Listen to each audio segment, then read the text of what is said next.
Hi అండి, అందరికీ ఎలా ఉన్నారు? నేనైతే చాలా బాగున్నాను. అందరికీ ఉగాది శుభాకాంక్షలు. ఈరోజైతే నేను నా స్టైల్లో బిర్యానీ అయితే చేస్తాను, ఓకేనా? ఇప్పుడు మనం బిర్యానీ ప్రాసెస్ అయితే చూద్దాము. అలాగే మన ఛానల్ని అయితే లైక్ చేసి సబ్స్క్రైబ్ చేసుకోండి. ఇప్పుడు బిర్యానీ ప్రాసెస్లోకి అయితే వెళ్ళిపోదాం, ఓకేనా?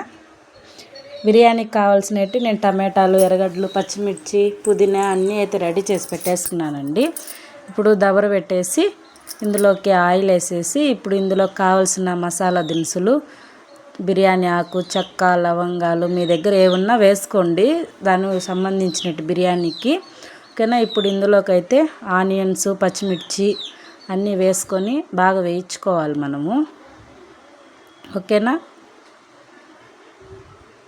ఆనియన్స్ బాగా రెడ్గా వచ్చేలాగా వేయించుకోవాలండి.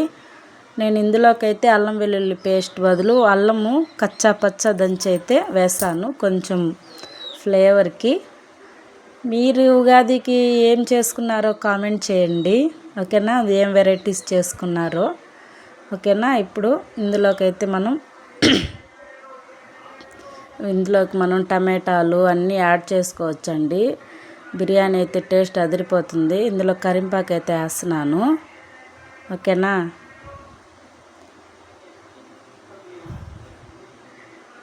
నేను మార్నింగే కర్రీ అయితే చేసేసానండి ఇందులోకి, కాబట్టి నేను మధ్యాహ్నం అయితే ఇప్పుడు బిర్యానీ చేస్తున్నాను. అల్లం వచ్చేసి కచ్చాపచ్చ దంచి అయితే వేసుకున్నాను, ఇందాక చెప్పాను కదండి. ఇప్పుడు ఇందులోకి అయితే టమాటాలు వేసేసుకుందాము. టమాటాలు బాగా మెత్తగా అయ్యేంత వరకు మనం బాగా ఫ్రై చేసుకోవాలండి. మూత పెట్టేసుకొని మగ్గనివ్వాలి కొంచెంసేపు. ఇది నా స్టైల్ బిర్యానీ అండి, మీరు కూడా ట్రై చేసి చూడండి, చాలా బాగుంటుంది, ఓకేనా? మూత పెట్టేసుకొని ఇలా మగ్గించుకోవాలండి బిర్యానీ, అదే టమాటాలు, పచ్చిమిర్చి అన్నీ బాగా మగ్గాలి. ఇప్పుడు ఇందులోకి పుదీనా, కొత్తిమీర అన్నీ వేసేసి బాగా ఫ్రై చేసుకుందాము. మనకు ఫ్లేవర్ బాగా వస్తుంది, ఓకేనా? ఇలా అయితే వేసేసుకుందాము.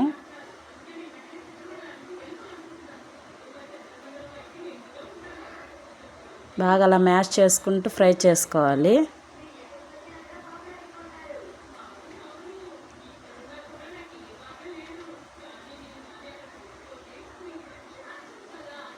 ఇప్పుడు ఇందులోకి మసాలాలు వేసేసుకుందాము.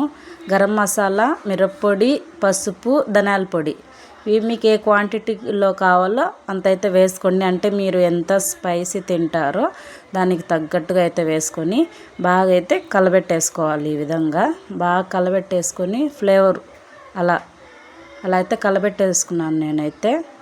ఇప్పుడు ఇందులోకి అయితే వాటర్ యాడ్ చేసుకుందాము. నేనైతే 3 గ్లాసెస్ తీసుకున్నానండి.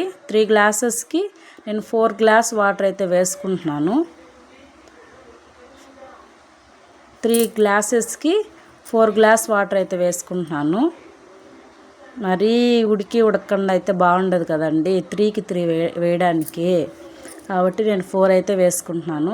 ఇలా కలబెట్టేసుకొని ఇప్పుడు మనం ఇందులోకి అయితే సాల్ట్ అయితే యాడ్ చేసుకోవాలి.